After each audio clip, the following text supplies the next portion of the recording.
Hello friends, इस channel पर हम आपके लिए हेल्थ, मिस्टीरियस स्टोरीज और बॉलीवुड से जुड़ी सभी बातें लेकर आते हैं। तो चैनल को सब्सक्राइब करना ना भूलें और बेल आइकन को जरूर दबाएं, जिससे हमारे आने वाले सभी वीडियोस की नोटिफिकेशन मिले आपको सबसे पहले।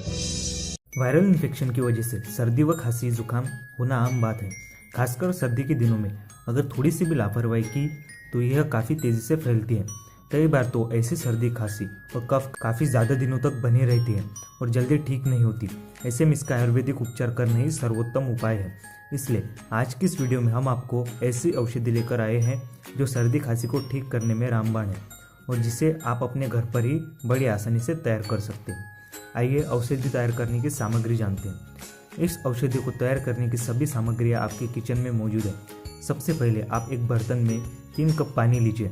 आप इसमें आधा चम्मच जीरा, आधा चम्मच अजवाइन, 4-5 काली मिर्च के दाने, कद्दूकस किया हुआ थोड़ा सा अदरक, साबुत दालचीनी, गुड़ की छोटी सी डली और 6 से 8 तुलसी के पत्ते डालें। इसे तब तक उबालें जब तक पानी आधा न रह जाए।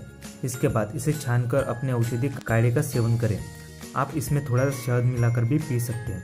आइए जानते हैं इसके फायदों के बारे में। इस काढ़े के सेवन से पुराने से पुरानी खांसी, सीने की जकड़न, सर्दी जुकाम, सिरदर्द और सर्दी के दूसरे लक्षणों को भी राहत मिलती है। साथ ही कफ, बलगम, गले की खराश वगैरह भी दूर होती है।